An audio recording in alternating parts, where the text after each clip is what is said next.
Magnus, welcome to the Crypto Factor. Really appreciate you. Really appreciate your time. We actually met in Dubai. We hit it off, and I actually learned a lot about you. You are omnipresent when it comes to European regulation. You're in compliance. You're on the board of directors. Please let us know what you do exactly, what your specialty or expertise is, so people watching the Crypto Factor understand why they should listen to you and why they should pay attention. Thanks, Paul. Great to see you again, and thanks for the kind invite. As said, my name is Magnus Jones. I'm based in Oslo, Norway, but most of the time I'm out traveling. So I have been in this landscape for more than 10 years now. I started the Norwegian blockchain department of EY, Ernst & Young, back in 2015.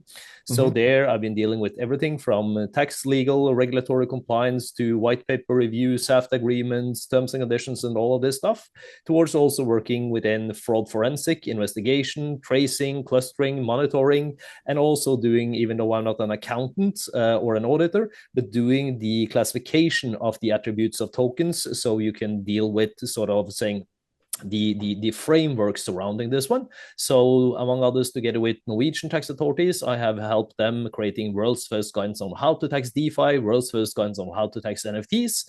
And back some years ago, I even built and created the world's first government metaverse office for the Norwegian tax authorities, and also the business register side there. So I'm literally working A to Z within this landscape. I've started as a consultant for myself right now, and have left EY, but I'm still supporting everything from the smallest startups of DeFi players, DAOs, DAO foundations, DEXs, towards on the other side the large corporates, but also assisting governments on policies, on strategies. So I'm also part of the Metaverse expert group of Interpol. I'm an advisor to the counterterrorism group of Crypto for the United Nations, and also a so-called crypto expert for the OSCE, in addition to holding several board roles of Nordic blockchain associations, a couple of crypto exchanges, and lots of other stuff. So I'm dealing literally A to Z within the landscape of emerging tech in general. So even though lots of crypto, but also the sphere of XR and AI also. So basically, you know your shit. Well, I'm trying to at least, or I'm trying to be at least humble enough to cope up with the smartest minds, so we can move the world forward. And I think that's the most important thing here, that we should all be humble enough to not say that we know everything, or that we believe we know everything, because this landscape is so significantly complex. Exactly. So that's why you can always meet a person, regardless of where you go, who say, yeah, I know everything here about this or that. But it's more like, I think, important to team up with people who is, within this sphere, within their own jurisdiction, and say, well, this is where I exactly know my shit, but where you can exchange the fruitful thoughts surrounding the possibilities of driving this forward, because unfortunately there's no such thing as 100% clarity within all these areas of this landscape, and that's the key to the whole thing here, I think. But people make it worse as well. If you look at Twitter, if you look at X, if you look at influencers on YouTube, they talk about things they don't understand. And I understand the need about talking about these things, because you want to get the video out there, you want to get those views, you want to look like an expert in your field, but at least read a few lines in. Now, I'm not an expert, but I understand some basics, and the basics I understand is I probably don't understand what I'm reading, so I have to research further before I make any statements. But let me give you an example, because I had a bit of traction with a lot of YouTubers online, a lot of influencers on Twitter.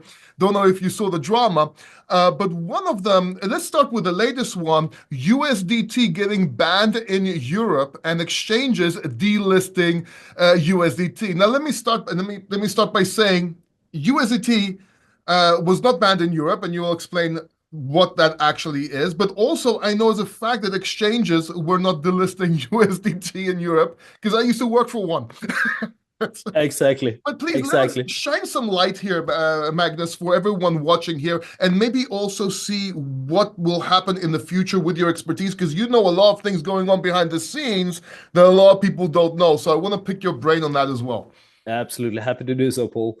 No, I think for the ones of us who is into this space, that we have picked up lots of call it FUD coming out there from people, like you say, lots of YouTubers, whatever, that just jump on the wagon of creating stuff that is linked towards something popular like Tether, which is de facto the world's most used stablecoin provider And in backed. general.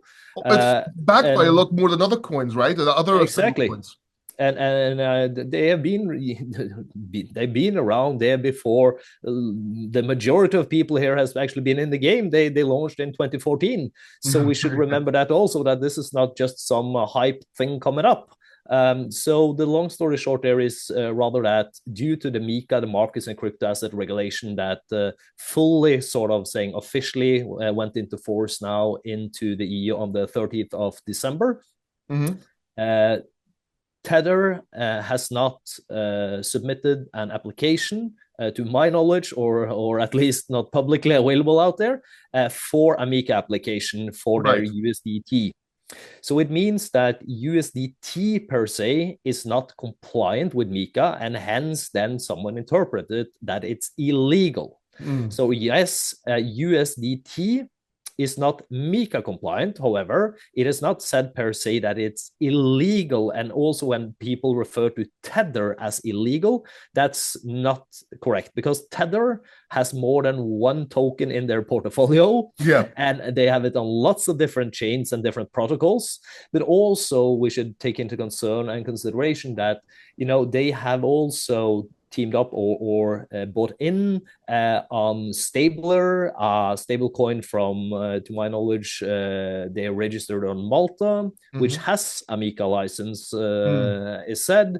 They are into Quantus, and there's different links and views towards it. So I would say, regardless of if it's Tether or if it's any other token you're looking into, or token company, you need to always look into the specific attributes of the specific token. So we cannot just say Tether of everything concerns is illegal, do not touch it. You need to understand what you're touching, regardless of if you are an influencer, you're a bank, or you're an accountant. And that's one of the main problems, I think, here, that we see the FUD just being thrown out.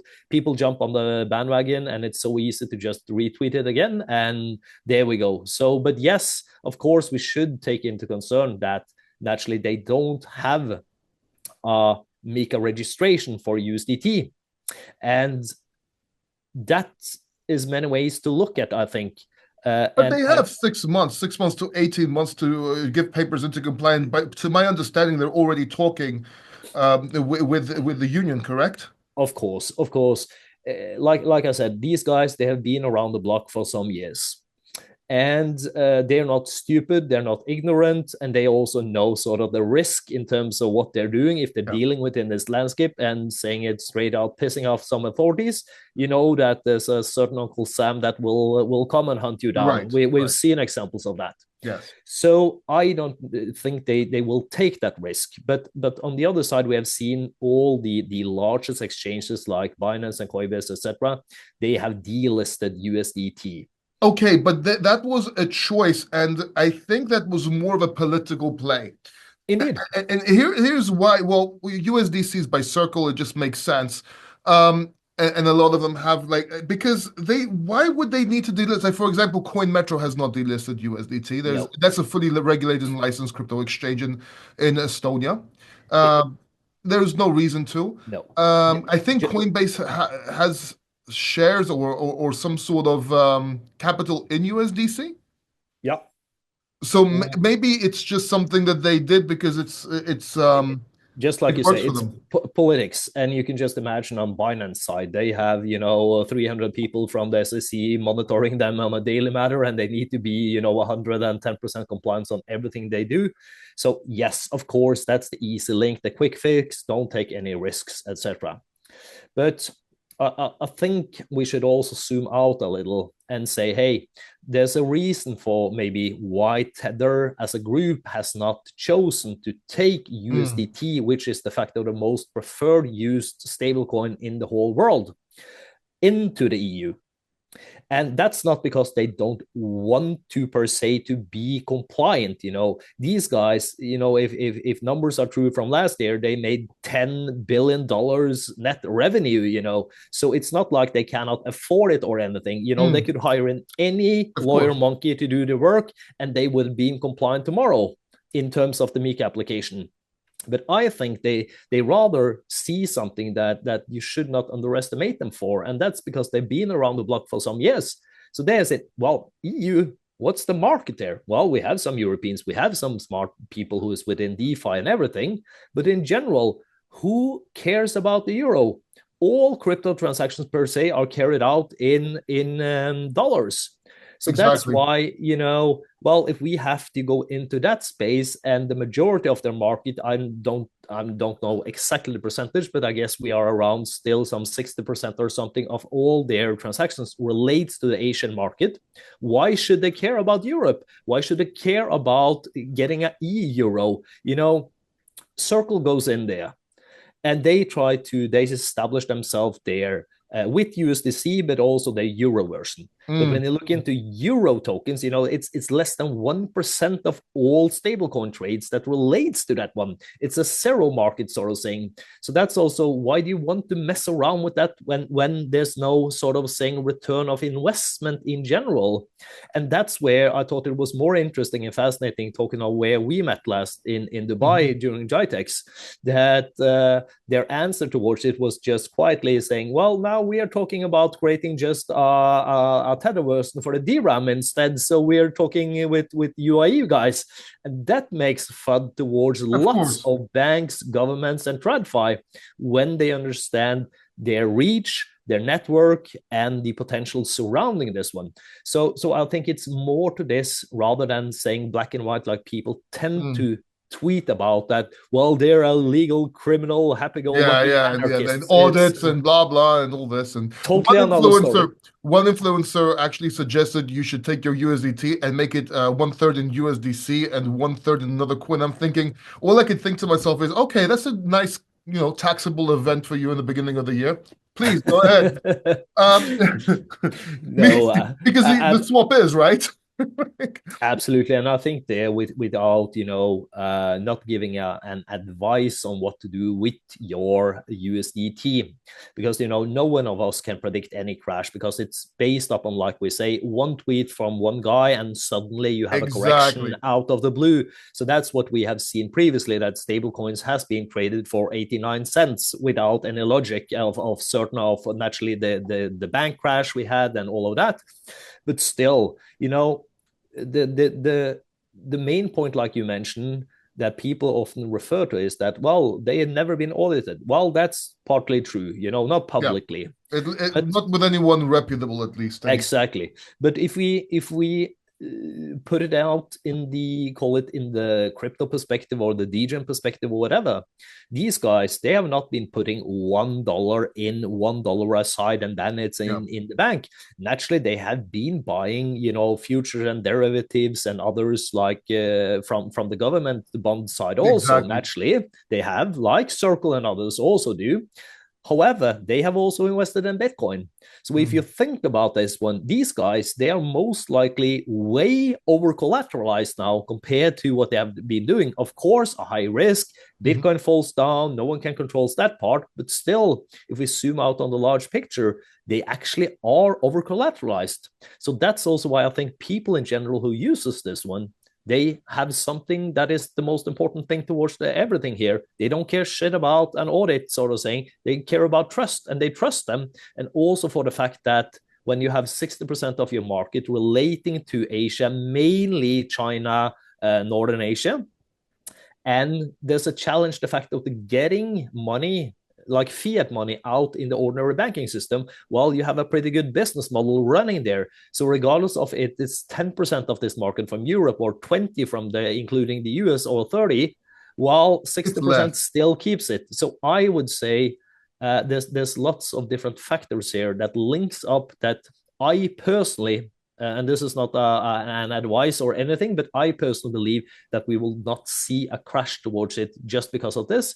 But again, as said, you never know. One tweet from the right guy, sort of saying, or the wrong guy, and suddenly you have a correction. It's used in too many places. I mean, you have like there's used indexes, there's used in pools, it's used everywhere.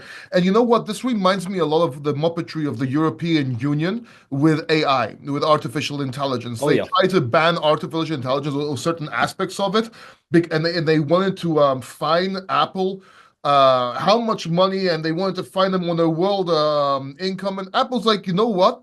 You're like, I think it was 3% or 13% of the global income they make with their yeah, phones. Like Europe was a very tiny piece, and they're like, you know what? Okay, you're not getting AI. yep, Congratulations. Now, my competitors in Dubai, in the US, they have AI. They yep. can use AI and propel their business forward. And me, I didn't even bother getting the new phone because there's no point. I have the previous one without AI. And what did they do? Oh my God! Now EU is not making taxes. Now they're and this is an example of why, because a lot of people ask about how not getting into crypto actually stalls you and you're stuck in the past. This is the perfect example with AI. This is the Indeed. same thing with crypto when you try to overregulate.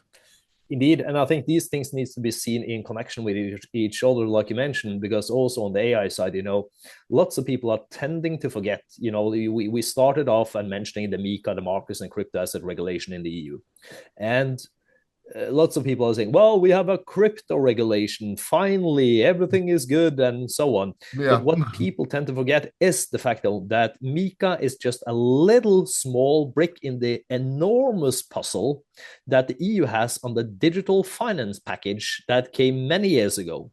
So it means that you also need to take into concern, if you are to be in the EU, the AI Act as well, because it doesn't matter if you are then not developing per se a AI product, but your developers, of course, your developers is using AI. So we need to take that one into concern also. You have the Data Act, you have all others, you have DORA, Digital Operational Resilient Act, and you have so many others that is coming up there. So that's also where I clearly see from, call it the European view, that it's literally killing innovation. Yes. And we all know and agree, and I think everyone who is in crypto and has been there, we understand that in order to grow this landscape, we also ironically need, call it, more of the traditional finance people to join in, and in order for them to join in, we need regulation. So it's for good for that. But I think it's very important to understand that the innovation side of what is being built and what doers can do or not is just killing startups in Europe. And there's one is because of the bureaucracy, where you have just this very high application fee of the model. So it's costly to do it. And you also have to pay someone, you have to pay third parties to provide parts that is required by the regulation, that you need an independent third party to verify your CO2 footprint for the blockchain, the protocol you're using, for example, as just one example. So you cannot just do this by yourself. So it means you have lots of cost adding up. So just as a rule of thumbs, if you are to jump into MiCA now for the first year, and you don't have any main contacts or have developed anything like the white paper fully MiCA compliant, etc., you're looking into minimum $200,000. Yeah. And there's not all startups who has $200,000 for that kind of work. And also for the ones that I work together with, everything from DeFi players to DEXs, they're saying, Magnus, we do not currently, not because we don't want to, but we currently don't have at the level where we are 100% full-time compliance officer who can take care of this one. I, as the CEO or CTO or whatever, needs to take care of this shit. Yeah. Yeah. And to take care of that one, the benchmark there is literally to be compliant within the space, they need to spend 70% of their time on doing compliance and 30 on building. And that's not sustainable if you are to build. And specifically, when talking about, stable coins, there's a Norwegian initiative from some guys called Cauldron, who is building a DEX on Bitcoin Cash. And it's very innovative, and they're supported by Innovation Norway and all of this one. And these guys, they have been using, when I was at EY, they have been using them as consultants to ensure that everything they do is correct and etc. So it's not about their wish to, go to a foreign place to be happy-go-lucky, anarchistic, and don't pay their taxes or No, VATs it's or not. It's whatever. about you're struffled. You're stuck. You cannot move. It's about them now issuing now a new stable coin, and that's a synthetic stable coin that they're testing out yeah. called Mora. And they cannot build this one in the EU, regardless of you have a sandbox or not, because MiCA doesn't allow it. Because you cannot do anything else, you cannot charge interest, you cannot do anything with it. So it's down to the level that it, as said, just kills innovation. But on the other side, for the TradFi actors, naturally, that's a win with MiCA, because that's what everyone needs. But I think you also need to see it in the perspective there. And just before today, I had a presentation for lots of bankers on Interpool call that we had earlier today. And there I was asked to present this view on what's in it for the banks, sort of saying. And the thing is that most parties that I talk to, regardless of how large or small bank you are, or TradFi actor in general, they all say the same. They haven't gone fully out in this market because the head of legal or head of compliance says, well, we will not do this fully before we have a regulation in place. Now we have a regulation in place. MiCA is here, so I can check the box and delegate that responsibility further down to two poor compliance officers at the bank who says, as long as we are compliant with the regulation, we're all fine. And they say, okay, yeah, I don't know hands on MiCA. Do we have compliance people inside the bank who actually knows crypto? No, yeah, we have one guy, maybe two guys maximum. And then they're starting to look into it. So I think that's also where it's a misconception, where everyone is saying, well, over the 1st of January in Europe, now we're going to moon again. Now it's the next moon rides, because now the TradFi guys are jumping in. Yes, they are there. It's a possibility that they can do it, but still they don't have the full competence to do it. And then they're not stupid enough, sort of saying, to do it either. So that's why we should not expect these things to, call it, happen overnight, but we should take into concern the positive things surrounding it, that it will lead to innovation and growth and adoption over time in the TradFi way, and also build further trust naturally to the exchanges that also needs it in the landscape in general. But can MiCA change? Like, do you see any change in the horizon? I mean, you are in the industry. I don't exactly know how MiCA works, to be quite honest with you. What do you see change? Do you see anything positive out of all this? Do you see certain things being like, hey, you know what? We made a mistake here. Now Trump is out in the States. He's doing this. Now this is going on with the UAE. This is putting us behind. Maybe we need to change this a little bit. Maybe we don't need to charge every single transaction as a swap for taxes. And maybe, we gotta let these things kind of work and figure, maybe just do whatever they exchange into money, for example, and tax that. So we can at least get something. Yeah, no, that's a good question. And naturally, I think we should take into concern that none of the working group politicians within the EU who came up with this proposal also said this is going to be the picture perfect framework. We have thought about everything. No, they started this one just because of the 2017 market. We should also remember that it's not about, like, lots of people are saying we have now MiCA because that Facebook tried their Libra Diem initiative back in the days. That's just a small part of it. They started and had actually the first draft out for a regulation already in August 2018, which was covering then at that time crowdfunding in general, and also specifically ICOs. But what they understood then was that was way too specific, the ICO part. So there, if they had implemented that stuff, it would have been outdated the day after, because what happened in 2017, for the ones that remember that, is that we went from ICOs, the initial offerings, to IEOs, the initial exchange offerings, and IDOs after that. And that's same shit, new wrapping, but MiCA at that time, or the regulation, would not be able to cover it even.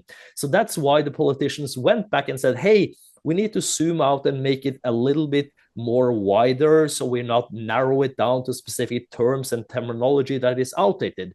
So I would say, call it, they have tried to do the best based upon the political situation that has been there to put pressure on that stupid consumers and also stupid professional investors, sort of saying, I mean it with brackets, are not supposed to be fooled in any kind of way. And that's why we need to do something. We need to adopt it, and it will not be perfect. And it's compromise in politics. So I would say the first version of MiCA is naturally outdated on many areas before it comes into place. So they have tried to solve this by saying, well, we need clarity on the way as we go. We want to have a dialogue with the market. That's why they have established the European Blockchain Observatory Forum, where you also have private parties in. They have had public hearings, and they are interacting. So no one can take criticism towards this. However, it's also down here that when they do these things, they will not be able to cover A to Z. And in MiCA right now, for example, everything that starts with a D of DeFi, DAOs, dApps, and also the NFT part is not covered. NFTs are covered if they're part of a larger collection, etc., but it's up for interpretation. So take that example also. Stuff, yeah. They have a sentence in MiCA saying, unless it is fully decentralized, then it's covered by MiCA. No airdrops. And yeah, and you know, what is fully decentralized? What is that? So we've been waiting for a clearance on it from then ESMA and also the EBA, the European Banking Authority, that is the official organs from the EU side to give clarity. And they have no clue themselves, because if I ask you, what does fully decentralization mean? I get one answer. And if you ask another person, you get a second one and a third one, and we can bring in 10 experts, and I can assure you they will all say 10 different things. Even Bitcoin itself is sufficiently decentralized. Exactly. Right. So exactly. No. Yeah. You know, from my side, Bitcoin is the only thing that is close enough to fully decentralized in the terminology. Yeah. So that's what I would have used as a reference. But still, we know we can pull that thing apart also if you are a little deep into this one. So anyway, the EU, they have said, well, who are going to control this thing? Well, in the EU, it's like you apply for MiCA in one jurisdiction, the jurisdiction where your mother entity is, then where you're registered with your office. And then you can passport it, sort of saying. So if you get a license for example, in Sweden, you can use that license across all of the EU and eventually also after a time in the EEA. Right. But that means that they have said, who is to approve this one? Well, it's the FSA in Sweden who is considered as the relevant local competent authority. So it's up to the relevant local competent authority to do the interpretation of what is fully decentralized. So each country has its own version. More or less. And that's why people are cherry picking and shopping around now, moving their entities pro forma from one jurisdiction to the other to find the best position where they have relations to government and so on. So I have even personally talked to several governments who says, if we receive an application from jurisdiction A or B, we're not going to approve it. And I said, yeah, but you are obliged according to EU law to do so because of the passporting. And they say, no way in hell this is going to happen over my dead body. And you can just think about that this is political issues that needs to be solved. So I think we will see lots of things going on there where we will need a clarity, because, you know, if one FSA is interpreting fully decentralized in this way and another one in the second way, what do we meet then? Well, someone will at some point of time say, who the hell, sort of saying, pardon my French, are accepting this one? We need to look into it. So I predict that MiCA now is not going to enter into, call it, fully force, even though it's formally into force right now, that it will take more or less 1 year's time or plus. You mentioned yourself, you have something called the grandfathering period. So it means that if you already have a CASP or a WASP license with the local FSA, you can also then run your business for a period of time up until you receive your MiCA license. But that grandfathering period is not a unified fixed period of time. Some places like Lithuania said, you have 0 days there. You have to be compliant from day one. Yeah, others have 3 months, 6 months, 12 months, 18 months. Here's a couple of questions I have. Well, first of all, it's also a matter of there are certain things that MiCA says that they also need to be able to enforce. For example, this travel ban or travel law, whatever, Yeah, with the travel rule. yeah, Yep. travel rule of moving currencies. If it's a known wallet, justify a known wallet. I'll just say it's mine or it's my friend's, and you're done. This has always been in place. And I remember when they started saying that that self-custody wallets are banned in Europe. I mean, things like this just add to the confusion. But here's something I gotta ask you. So Sui, you know Sui, just opened up, and I'm not sure if this is out in the open, if this is actually known or not, or maybe it's just people haven't heard about it yet, but I knew Mhm. about it a couple of months ago, Yep. because my security company that Mhm. installs alarm systems and so on, because I also live in Greece, right? I live in Greece, Yep. but I'm also in the UK and now in Dubai, inshallah, Yep. like they say. Uh, it's they just opened up shop, they just opened up offices in Athens, Greece. So that's kind of weird to me because Greece is not the most reliable when it comes to, at least when it comes to taxes. And I'll give you the perfect example. Somebody actually made, this was a few years ago, a lot of money with cryptocurrencies. So what they did was they went and they paid capital gain tax Mhm. on that cryptocurrency in the bank and bought Yep. a house, Mhm. right? And they were charged in Posenesius, how did you find this money? And it's like, well, we sold crypto. We found, like, nope, we don't accept it. So they got fined for the full amount of the house. Yep. So, like, so my question is, okay, even if you do pay taxes, you're still not okay in certain countries. Because if Greece is like this, I'm pretty sure other countries in Europe is like this as well. Sweden as well. They Sweden as well. we have had examples there where there was a guy who asked the financial authorities and the tax authorities also how he should treat certain crypto transactions.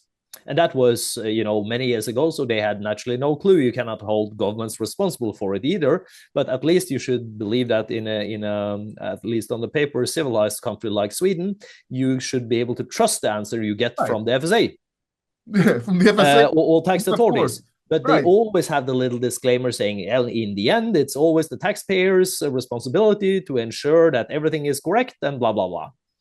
So what happened is that they introduced a law retrospectively that made this person's transactions illegal. So what they did, even though he had addressed the authority, asked the question, they imprisoned him.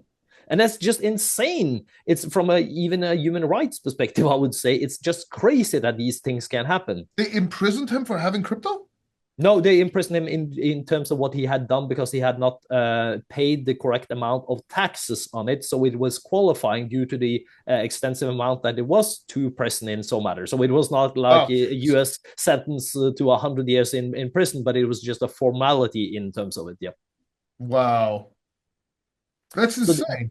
these things are happening as speaking. So there's lots of uncertainty here. So when people also ask me, because as you understand, I'm dealing with everything from, call it, the basement guys with the dirty fingers in a positive standing to towards the TradFi people. And when people ask me and saying, well, this is insane or whatever, or it's impossible to build, and then I'm saying, well, you should try to then just wear the authorities hat there also and think, who are you talking with? It's not like you can expect, if you think about it in a different way, if we were talking about synthetic derivative in the fiat world, if you just call up an average case handler, you cannot expect that case handler to have that knowledge overnight there or instantly. And in the same way, when you come in as a CryptoPunk and saying, well, I just merged into doing something there and I connected this one to that one. And yeah, no, all these transactions, I have no clue. It is a bot who was traded. And then I got a gain. And then I have some capital gains tax maybe here. But you tell me how to treat it. That's not doable. So I think you should be humble enough also to say, hey, if you play within this game, you need to understand the risk you are taking because that's the fact of what you're doing. And that's where you also need to say, hey, if I really want dirty fingers, maybe you need to move to a jurisdiction and another place where you Exactly. have better clarity. And then just pay whatever tax when you bring it over to where you're living or where you want to live. And that's the easiest way to do it, and everyone's happy, I think. Exactly. So there's many ways to do it. So I'm personally, even though as much as I support, call it the core community, naturally, I'm a little tired of hearing people shouting out, oh, this is just crazy, whatever, because we have to, wear the government hat and think, what Exactly. would you Yeah. have done if you were a case handler? Well, it's traditional mindset of thinking that will be applied. So thereby also act towards it. But what I always recommend is to you say, regardless of if you are a private person or run a company or a project or whatever, always disclose what you're doing to the governments. Send a letter to the FSA, send it to the tax authorities. So at least you have informed them, because if they come back to you, it's like the Swedish case was pretty unique because most countries has actually laws fundamentally that says it's illegal to do retrospectively laws that turns things around. But still, if you have filed a letter, like for example, in Norway and most other places to the authority, they are not allowed to then give you an additional tax and fee, because what normally happens is you pay your capital gains taxes on it, but they also give you minimum 20%, but that can go up to 60 to 80% also in extra additional taxes. But here's another question I have, right? Let's say there's countries like Germany where if you hold crypto for over a year, Right? you don't have no capital gains tax. Yep. Right? So if you have a wallet with I don't know, 5 Bitcoin inside, and you acquired one 5 years ago, and you Yep. acquired one 6 months ago, how do they know you're selling the one 6 months ago, not the one from 5 years ago?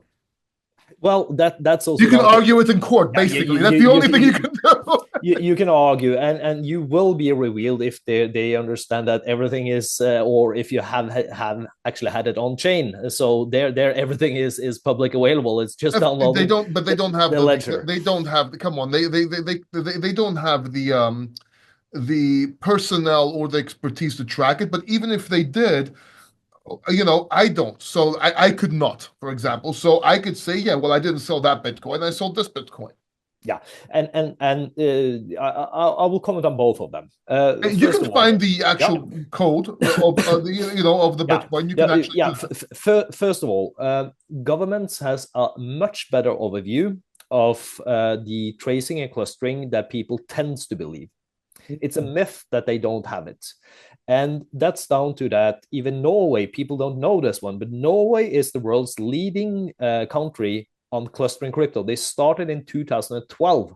Interesting. Actually, Norwegian tax authorities, I believe, is the first authority in the whole wide world to officially acquire Bitcoin.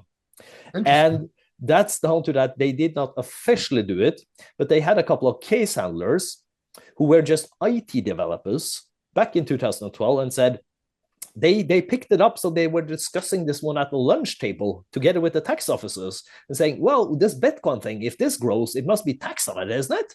And they said, yeah, of course. Yeah. If it's an active class, of course, it is value. Yeah, it must be taxed. Mm. So these IT nerds, they managed to pursue the leader there to say, hey, can we go to a Bitcoin conference to learn more about this one? And there you had to pay your tickets in Bitcoin.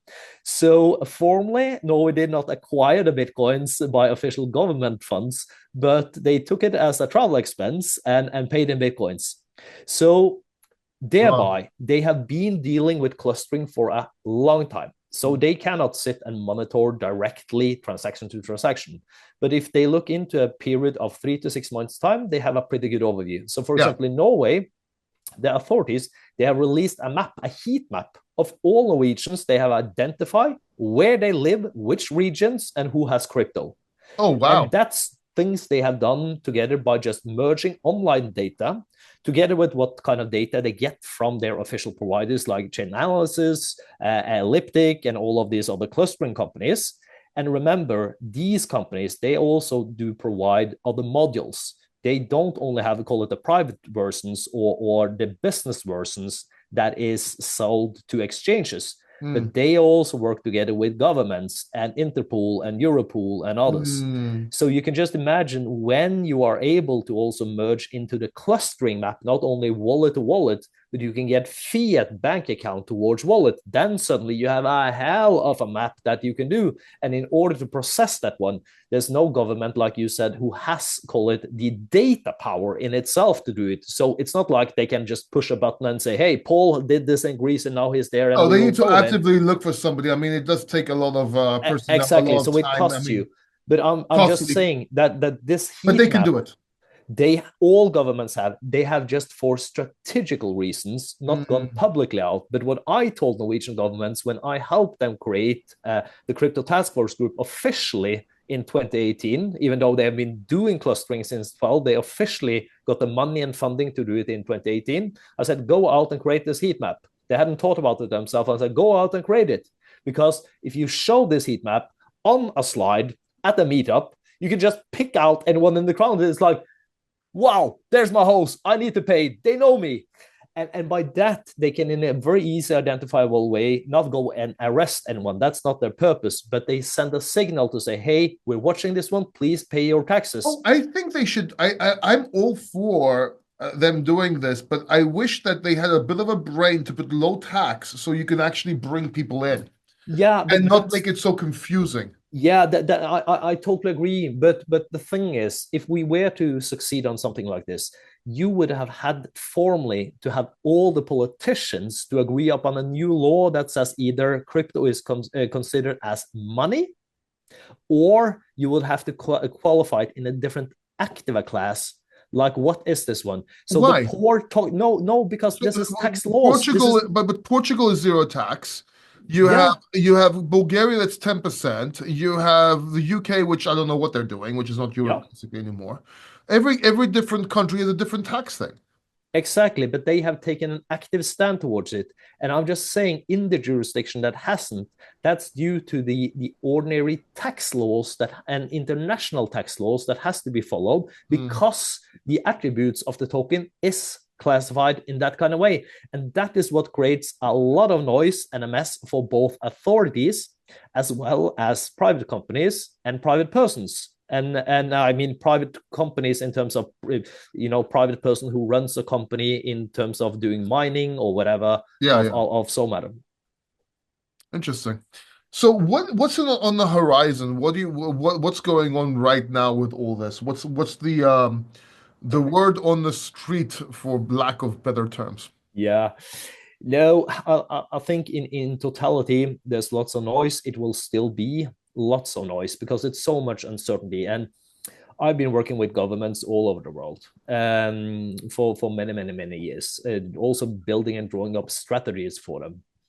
And I have not come across any jurisdiction, not anyone who has more than a handful of people who really knows crypto. And Yeah. by that, I mean, with all respect, I mean people who actually knows crypto, not buy, hold, sell mechanisms of easy Yeah. shitcoin, Yeah. Yeah. but people who you can go in depth with and have dialogue saying, hey, we have a DAO here. It's set up in this kind of structure. We have a governance token. However, Yeah.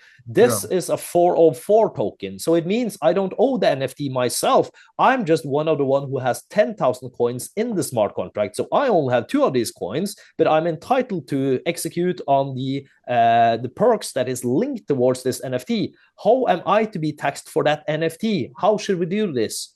So in this kind of way, you understand, when you just go a little bit down there, you don't have people who is educated on the side. And that's why it will be lots of uncertainty still, lots of noise, and also what I said about Mika in general, that it doesn't come with four corners. Yeah, Mm. we have a hell of a lot of pages with four corners, but all of them are more or less all of them are up for interpretation. And when all relevant competent authorities, i.e. most likely the financial authorities, are to do their own interpretation, and we know that also the expertise of government people are not specifically always at the FSA. It's like in Norway, the best expertise, they're world leading, I would say, is the tax authorities. The tax authorities are not formally allowed within the structure and siloed system of government to help or assist the FSA. So it means Yeah. they cannot even ask them for help. So that's why, you see, we cannot even use the government competence fully out that we have it. So, for example, in Norway, I have helped and also taken the initiative to a startup thing called public-private cooperation, OPSAT. And that means that we meet together, the public side and the government side, to look into, say, hey, you have, for example, take the example of Norway, and that could be any jurisdiction. You have someone at the FSA that needs to deal with it. You have the tax authority that needs to deal with it. You have criminal police. You have secret police. that needs to deal with it. And you also have the Minister of Finance or the Directorate of Taxes that also needs to deal with it from formality. And we understand very well that you cannot just, cross data among these governments, because that's of our protection as citizens. But however, you can, anonymize these data and talk in general together, so you share the knowledge and experience. And that's what we have succeeded on there. So that's also why, for example, using the example of Norway, where the tax authorities have said, you can come to us, Magnus, you come with a case, and that's not only me, but the industry in general. We will have a dialogue with you. I never waited more than 1 day to get a meeting with them. They sit down, they understand when you come in. I normally bring in something that is interesting for them. They also learn. Then we look down and I said, well, I have interpreted the attributes of this token in this kind of way. So I believe it should be taxed or not taxed, or VAT or not VAT, and all of these things on it, sales tax on it. And there I say, well, I understand this is difficult for you guys to sort of give a legal opinion directly on saying, well, this is how we interpret it. But can you please give me some indications? Are we far off? Or when you look into it, are you more or less agreeing with us? And then we can come to a conclusion saying, well, we agree with you. And then for current situation, for current tax year, they cannot promise anything going forward, new updates, whatever. But at least then you get the indication. Then instead of saying, hey, we need a formal letter, so we request a letter for them, that would create a lot of noise. It will take them a year to provide us with the answer. So instead, we just file a letter with the authorities confirming we have been at this meeting, we summarize this one, and we don't request an answer. But if things occurs, like you mentioned, someone in 1, 2, 3, X amount of years time go retrospectively back because it's a new government coming in or something, you can always prove we submitted this letter to you, we had this meeting, and this was your interpretation of it. So in this kind of way, I've been able to, in Norway, and the Nordics and other places where I know governments very well, been able to create predictability for a client within a week, compared to other jurisdictions where you have to wait, literally months or years. So I would give credit, a lot of credit, to specifically Norwegian governments, who has been open, willing to have a dialogue, and see that they also learn from it. It sounds like Norway is a bit further ahead than other countries in Europe, though. Yeah, I think it's down to also that lots of people are addressing authorities and just ending up on the table on an average case handler. And with all respect, if you have an average case handler at the tax authorities or whatever, that's the person who has the perception of saying, oh, crypto, oh, this is criminal, anarchistic people doing children pornography and terrorist financing and whatnot. I will not take this one. That's the perception. And thereby, you also get treated by that. They're a little skeptical. So it's also, I've seen, it's not like you can just call up a random officer in Norway either. You have to you have to know who to talk to. Right. And there's lots of other jurisdictions where it is like this. So that's why I'm referring back to, again, normally governments in general have maximum 2 to 5 persons who really knows this one. And then you need to be able to find these persons in the same way you would have done if you were to ask questions regarding a fiat synthetic derivative product. You just don't reach out to an average Joe there. Then you get an average answer. So it's the same way that applies here. So I would say, all jurisdictions are doable to navigate in. However, you need to take lots of precautions and steps into place in order to ensure that you are covered sufficiently enough. But is it worth doing that and staying in Europe, or is it just better to go to the UAE and get it done over there? Yeah. Or even now, maybe even very close to now, the States. Yeah, and that's unfortunately not a yes and no answer. If you ask a lawyer anything, you always get an answer. It depends. That's the classic legal answer. But it really depends, because it depends on what are you building, what is your product, and who you are addressing. So right now, I'm assisting several DEXs to get their ass out of Europe, to move them out, because they want to be compliant. Otherwise, they had left many years ago, and not approach me. But they cannot be here because of the MiCA, because of the product they're building. And at least not yet. No, exactly. We never know, but currently and in the next coming, I would say for a certainty, the next 3 years, absolutely they cannot do it. 100% guaranteed. Yeah, 3 is a long But time, man, when it comes to business, especially. exactly. And just because of the time that the change is taking, Mika is out there now 2024. It started in 2017. That's the time of the time frame we're looking into. So if you want an update and every politician thinks that's logic, it will take you more than 1 year. That's the sad part of it. So that's why I can guarantee you nothing will happen dramatically within the next 3 years from what I have of information right now. It can change naturally, but most likely not. Well, And one, yeah, I please would continue. I'll ask after you. just to answer, sort of saying where Yeah, to yeah. go then. And on the other side, it's like one of the world's largest suppliers of legal cannabis has addressed me in the world. And they are selling legal cannabis to jurisdictions where they're allowed or by doctor prescription. Mm. They want to do tokenomics surrounding this one. And they say, we are addressing the European market. Magnus, can you help us just with the application processes to do so? And thereby, we see actors like this, they need and have to go into the EU and comply with the regulation, because regardless of what you feel or know about sort of saying the cannabis industry, and I'm not necessarily pro towards it, I'm just saying, hey, this is about just getting compliance to be compliant, to get it into the system. These actors, they are addressing the system and they are seeking to Europe because they have to if they are to address it. So it's rather down to the question. Like I have a Norwegian friend of mine also who was to do the RWA hype, sort of saying. He built a DEX previously, exited from there successfully, and then he is creating a real estate case now of tokenization, RWA case. And I said, do you really want to be in the EU, man? And it's like, what do you mean? No, with all this compliance hassle, you're a startup. Why don't you just go to the UAE instead? You go straight to Vara.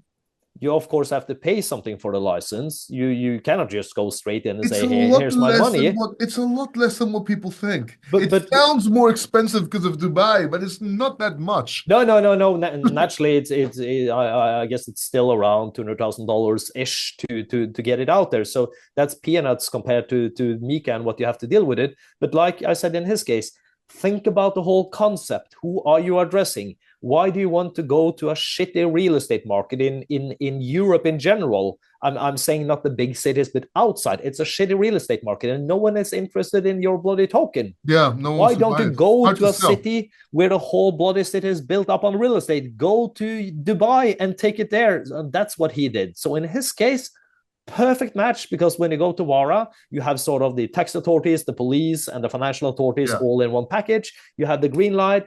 He has a strong KYC that if you are to deal with his project and buy the token, you have to have a UAE citizen residentship as the KYC. Vara is happy, everyone is happy. And when I told him also, when you're to scale this one, if changes has come to the EU within 3 years plus whatever time, then you can go back, but I wouldn't scale it. I would rather go to try Singapore next, or go to Japan or someone else where you can do it.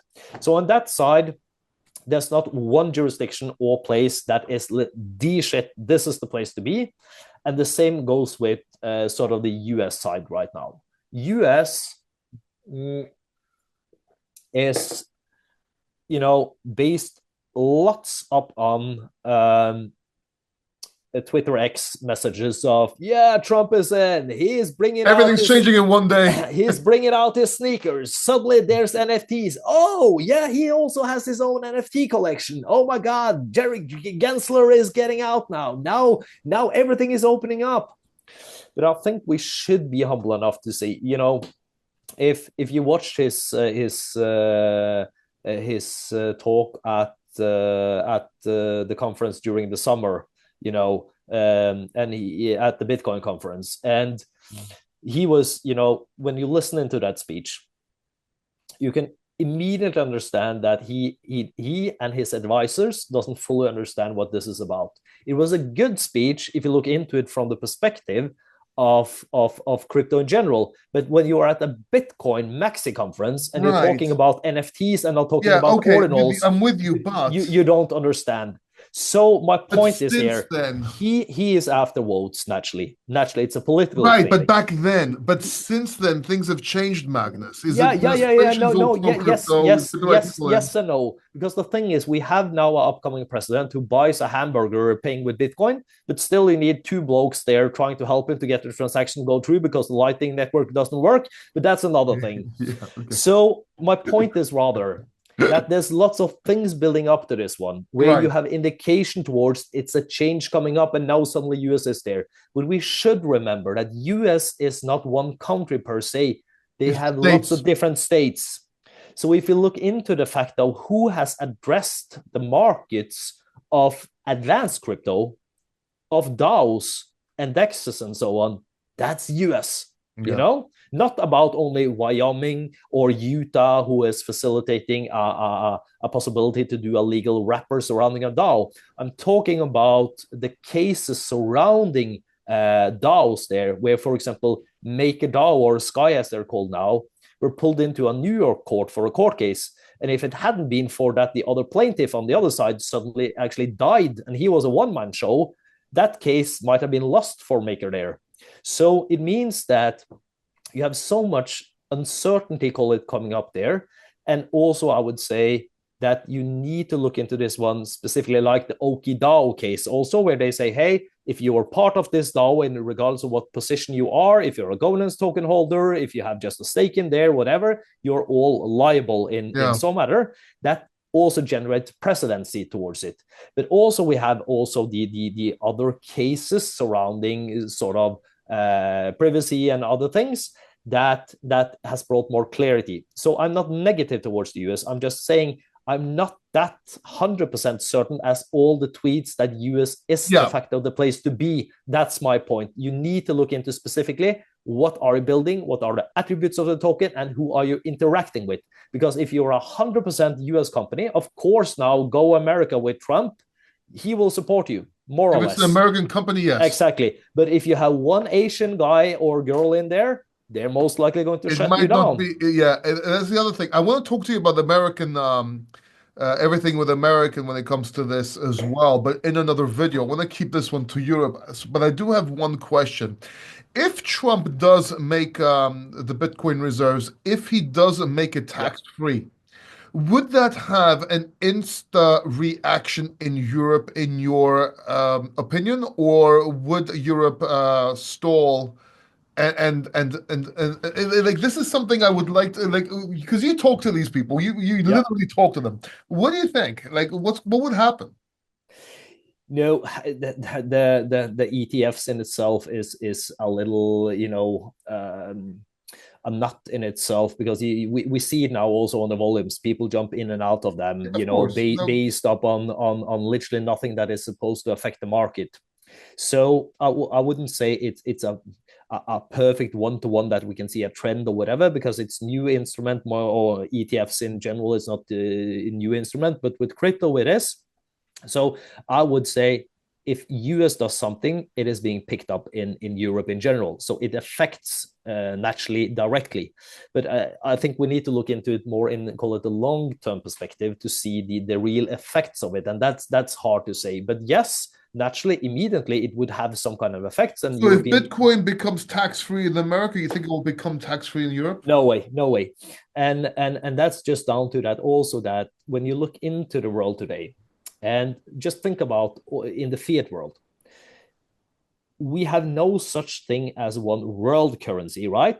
Otherwise, we had all been using the EU one, True, but that's political reasons, or we don't all use the dollars, or we don't all use the euro.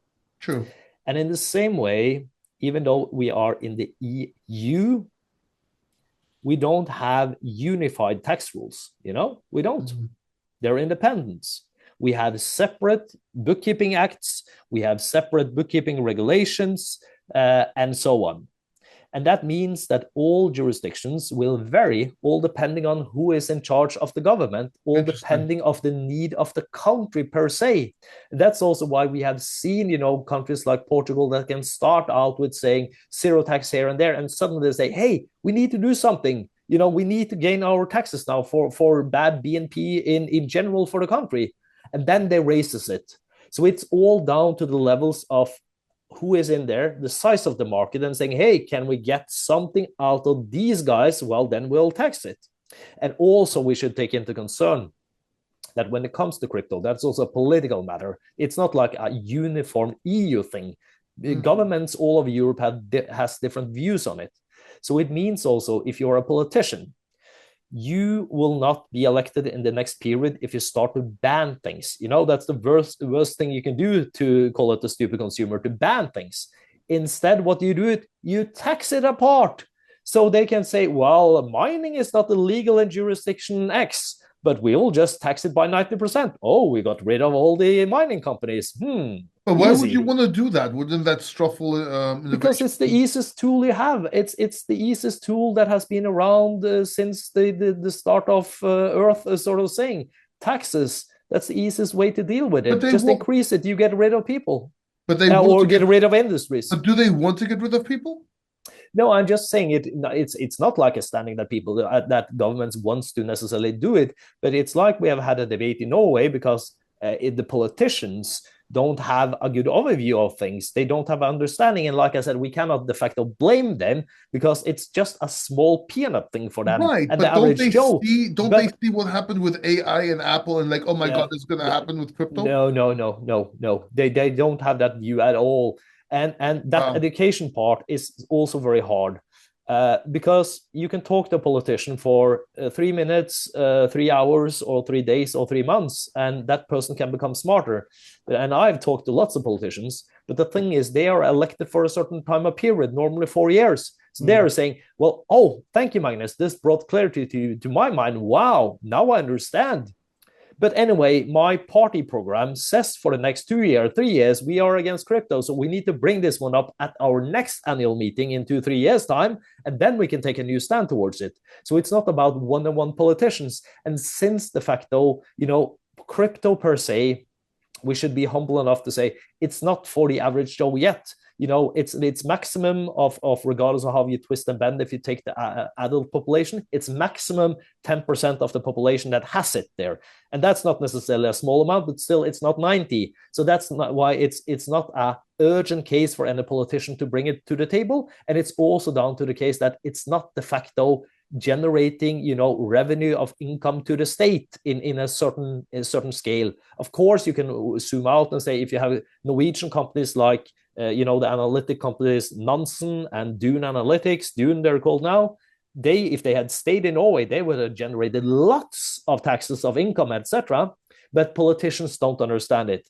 So that's also why right now in Norway, we have a new organization coming up called Bitcoin Political Institute that is being established for mainly that purpose to, create knowledge surrounding this one, do lobbying, and address politicians. So we can also now, see the need in terms of what we can do with taxes. Like you said, we would like to advocate and say, just like in Germany, for amounts up to 500 euros or whatever it is, it should be tax-free if you have hold them for more than 1 year, for example. That's one thing. And then another is to, bring into naturally what you touch upon. If you don't see the whole perspective, and I cannot blame anyone, both you and me have spent lots of years to understand the full picture of the landscape here. If Norway or other countries should bring in, like US are talking about, Bitcoin reserves, that needs to be brought up on the agenda. So this is typically what this organization is also now trying to advocate in so matter. So we see lots of more, call it initiatives going on, but still it's, as you know, also a long way to go before an average politician or an average journalist will write positive things in general, because that's the old perception that still sticks there. And I would say lots of people have also asked me, about, yeah, but don't people see that Bitcoin is now on over 100,000 and it's a huge value there. Look at total value locked. But the unfortunate side of it is that the media doesn't even write about it anymore. Whether or not it's 110 or if it's closer to 90 I didn't now. notice anybody talking about it. Yeah. And the thing is then that most people on the street, including the politicians, they only read about one note saying, "Oh, Bitcoin is now at 100,000." Okay, yeah. Oh, I wasn't aware. Is it this high? And then suddenly, news media says, "Oh, it's crashing because it dropped to 92." And I think both you and me, I knew it. I knew it was a scam. Exactly. And when Lucky you say didn't buy 100 to 92, I say, yeah, so give me 52, and I say, don't matter. Exactly. It's not a crash in my world.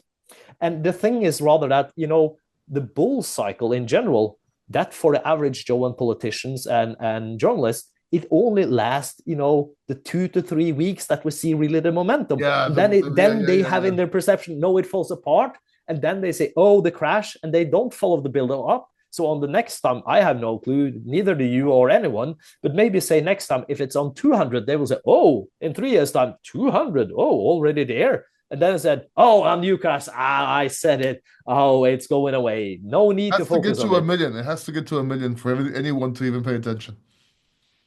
Yeah, I think we will see, call it the build-up of these hyper volatility things going up until the time that we see naturally more and more, call it well-established entities moving into this one in one way or the other. So I think also in this way, when we talk about crypto, it's so easy to also see yourself a little blind if you're in the industry in one way or the other to, try to get some quick wins and play around with DeFi and actually develop the infrastructure of the future. I'm very pro towards that one. But both you and me, we know the fact that when we look into the DeFi world currently, there's way too many fat fingers in the code, and there's too many insiders, and it's not fully working, to say it straight out.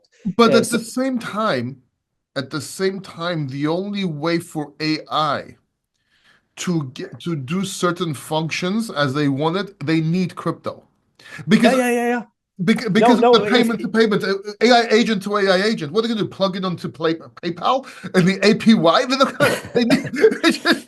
No. Exactly.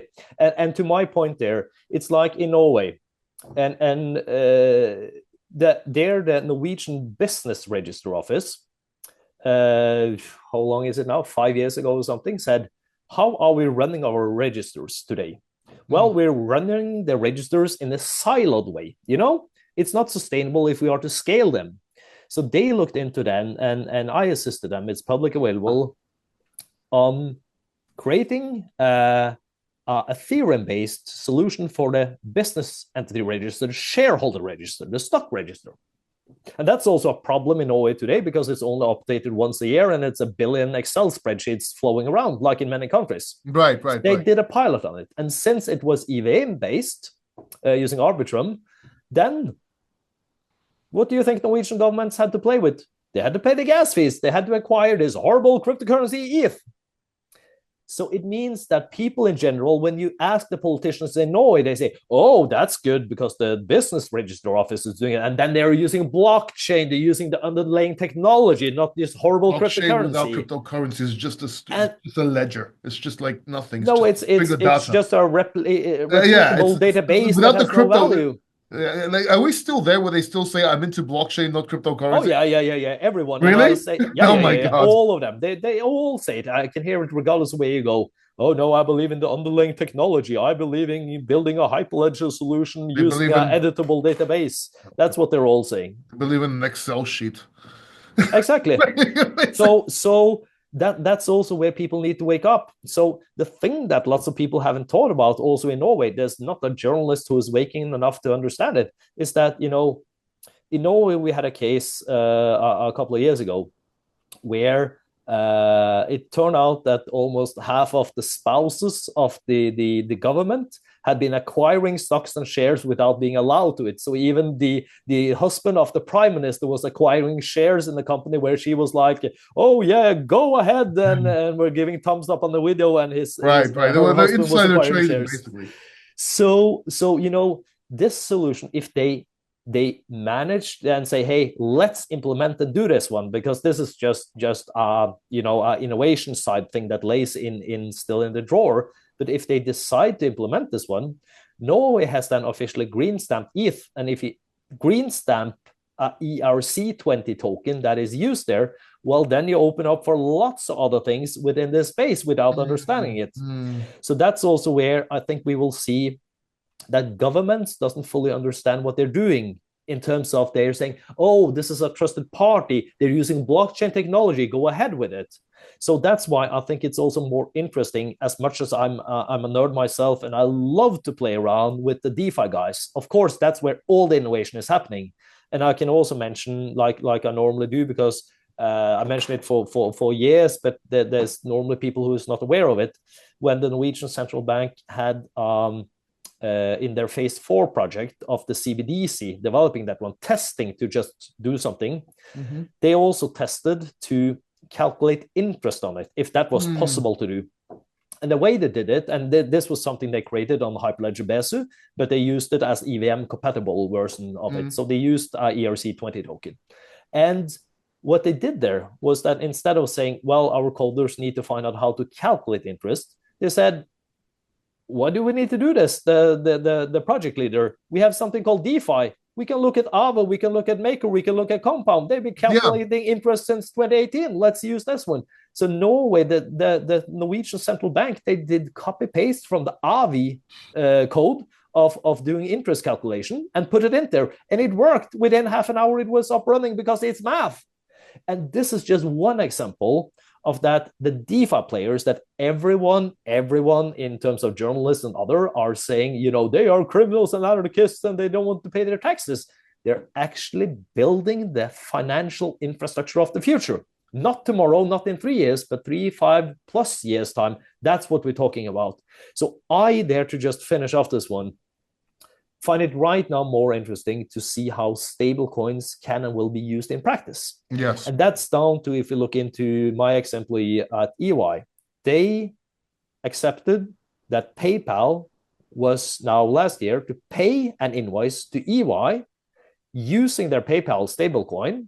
It was cleared and settled by Coinbase, and they also used SAP, the largest ERP system vendor in at least Europe and lots of the world, to integrate it. So it means that that person on the back office side that was sitting with this one was not using a stupid standalone blockchain solution to transfer shitcoin A or B from A to B and manually updating this system.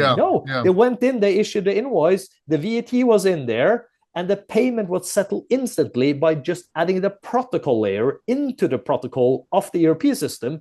So you didn't need to stop the whole ERP system for 2-3 years to update that shit to get it integrated. You could do it within, half a day. And when we start thinking about how these things are happening, that's also why I'm having the discussion with the central banks and also the banks and the banking authorities that right now you shouldn't care shit about, to say it straight out, about central bank digital currencies, because it's way too much politics involved in them. And it will come at one time. I'm not saying that. But right now, you should care about what is happening, like you asked, what is happening right now. Right now, there's something happening in the stablecoin industry where banks see the efficiency, because on the back end side, they don't care about what you and me sees in the same way. If I were to transfer 1,000 Norwegian crowns from me to you in Greece or whatever you might be, I have no bloody clue how that's dealt with on the back end side. So they could easily transfer a token there, and there a stablecoin can be very valid for them because it's liquid and you can change it into in any kind of jurisdiction you are in. And you always have third party who's willing to put a risk towards that part of it. So that's the clear case that I see coming up right now on the back-end side, where suddenly corporates integrate this one into their existing systems without journalists or the stupid consumer knowing nothing about it. And then suddenly, if you are accepting this one from the government side and you come to any government and say, hey, we say EY, SAP, and PayPal in the same sentence, they say, oh, this is blockchain underlying technology. They're not doing this crypto thing. It's great. Go ahead. That's what they're saying. And thereby, we will see the growth of crypto going on the other side. So these are the momentums that I see, and I'm trying actively to work and lobby towards to get through in order to grow the whole industry forward. And it doesn't help when someone tries to file a tax report and saying, okay, so I bought Fartcoin, made 52,000%, liquid staked it for another 4,000%, and reinvested that in Rocket. No. But I then bought these NFTs, but they actually exit scammed. They rug pulled me, so it's down. So can I file that as a loss? Exactly. No, but what you mentioned there about AI, I think is also very relevant, because AI, right now yes. it's to say it straight out, it's a hell of a mess for us who is in this one, who's doing the R&D, who's developing stuff, and also the one who is trading. Yeah. But I can assure you, it's also a hell of a mess for all the poor tax authority guys. So normally when I have, helped deep down DeFi industry players on settling their tax returns with governments, we go in and say, hey, we can either analyze this, million or literally trillions of transactions because it's bots being trading all the time, or we can go in and say, we have set this one up in the system. We take an average and you can pick whatever 10, 20, 30, 200 transactions, double check it towards we have calculated, and plus, minus, plus equals 0 approximately. So we believe this is the right way. So that's how we deal with it right now in the pragmatic cases. The most logical for me, and this is just me talking, is you made so much, you cashed out that much, that's what should be paid tax on. That's one way to see it, and like and I the said, easiest. It's the logic way, yes, of course. However, you have to unfortunately follow the national tax legislation, and then these has to be updated, and then it has to be on the priority list of governments. That's unfortunate where it is not. So that's where I believe that we will see now AI is not good enough yet. No. But it will come in and help both government and also us and the developers and traders in order to settle this one. As said, it's not good enough currently because it's down to also, like you mentioned, one thing is that you receive a control of your accounts from the tax authorities on your Bitcoin and other shitcoins. That's a thing in itself that you can clear. But I haven't been touching one case where they have not fully seen it. Oh, you also have NFTs, and like you said, you have some shitty airdrops as well. And if you don't take that into concern, and you cannot ask any AI today, and I've seen lots of tries, but no one is working on putting a fair market value on an NFT, because if it's a part of a collection, you also need to look into what type of level are you into that collection. It's not like a collection is equal. NFTs are just, it's like taxing collectible cards though. Kind of, right? Yes. I agree and disagree at the same time. They should tax my Pokemon cards. I have some Pokemon cards. Exactly. You can say this one, but then you need to look into and see, like, I helped Norwegian government issue world's first guidance on actually how to interpret an NFT and do a classification on it. And what they did there was that lots of smart ass lawyers in Norway, when we were having the 21 cycle of NFTs, and it was apes all over the media. And they were, valuable, and there were millions of dollars, and some Norwegians had them. So some creative lawyers who understand nothing about this landscape came to me and said, came to the journalist and said, it's very easy, because in Norway, we have a law that says if you have private art, just painting, and you're not storing it in a magazine for investment purpose, but you hang it on the wall and you use it for private purpose at your home, you are entitled to receive a larger tax deduction on it compared to if it was an investment.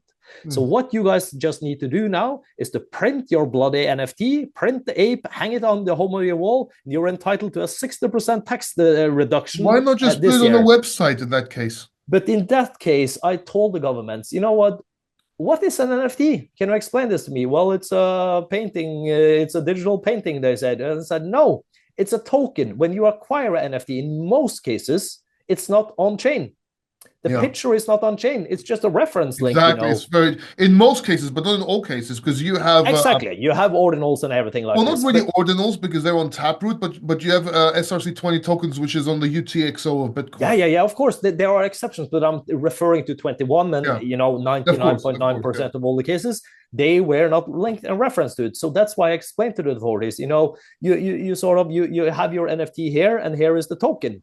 But this is the picture and the ape you think you are acquiring, but this is actually what you have acquired. You have acquired a token. That's legally what you have acquired. And then you need to find out what's in this glass. What's the bottom of this thing? If I add something more towards this, it changes attributes, and it can and do over time.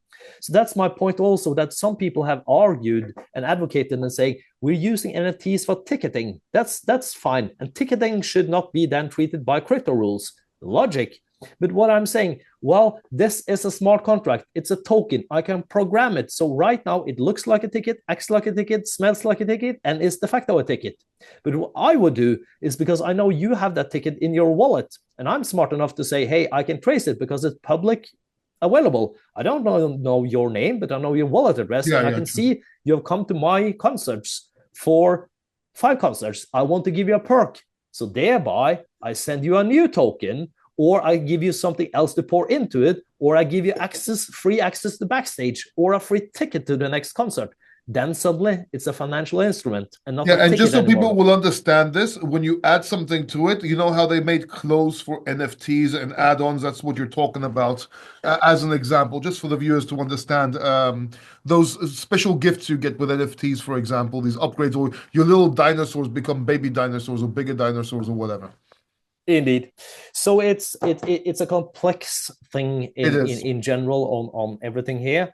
And that's why I always say, you need to look into each single case, regardless of what you're doing, on a one-by-one matter. And that's what Norwegian authorities did, that they issued this guidance saying, in most cases, it is not deductible and possible to do it in this kind of way, because you have to look into the core attributes of the token, and it's not per se the picture you're buying, but it's a token, and a token is not classified in the tax rules and the current tax law as deductible as art, because that's what they try to say. But is it taxable? It is taxable, yes, of course. Everything is taxable. So even NFTs are, even the ones on the UTXO of Bitcoin, though? Yeah, absolutely. Because they're part of Bitcoin. They're part of Bitcoins, but it's literally a part of a bit. Yeah. Of course, and like Norwegian media also asked me when the ETFs came out, what's your view on this one, Magnus? And I said, well, my view is that I can shut them down overnight. And they were like, what? Yeah, it's very easy, because when they have Bitcoins, they were at first, only allowed to have Bitcoins in their portfolio. I just send them a Bitcoin ordinal. They will not notice the difference, but it's in there. It's encrypted. And they have now another asset class that is a financial instrument that they're not allowed to hold and entitle. So SEC would have to put them on hold. That's how easy it is if you understand this landscape. I'm not saying this one as, this is a far-fetched example, but in theory and in practice, I could have done it if I would. There are always ways. Exactly. So that's down to, you need to understand and look into each single case-by-case attribute if you are to succeed in this landscape, either if you're a government, a private person, an investor, or a degen in some matter. So people watching this right now, how can you help them? What can you do for them? Where can they find you? Reach out to me on whatever channels. I'm more than happy to whatever distribution you can do. You can find me on LinkedIn very easily. You can find me on X, etc. I had an account, but that was shut down, so I need to rebuild the whole thing. That's the joyful pleasure of centralized systems. But otherwise, I'm on all others, of Signal to Telegram to whatnot. You can find me on Telegram if you'd like to, on @Magnus Jones in one sentence. So you have that. I'm very used to declining people or not, on finding out who is not. So I have a system to set up that, because I've been into way too many shitty Discord groups also. So I'm more than happy to be transparent there. Whatever it is, I'm here to help and grow the community in general. So I'm not here to call it charge the hell out of you as a classic lawyer per hour. It's rather the opposite, that I think we need to all build this landscape together, and that's how we will succeed in the end. So just feel free to reach out to me of any kind of synergies I can help you with in some matter, or do connections or whatever. That's what we need. And I said, I'm also, traveling the world all the time. So more than happy to, connect with you if someone sees me here or there. We're in this together and we build this together, and that's what we're here for. Magnus, thank you so much. Really appreciate you. Thank you for all the plethora of information you gave us today. I'm going to leave all the links to your socials in the description down below. Thank you. And I will see you next time. We can talk about the US and we have a lot more to talk about. Thank you so much, man. Really appreciate you. Thank you, Paul, and thanks for listening in.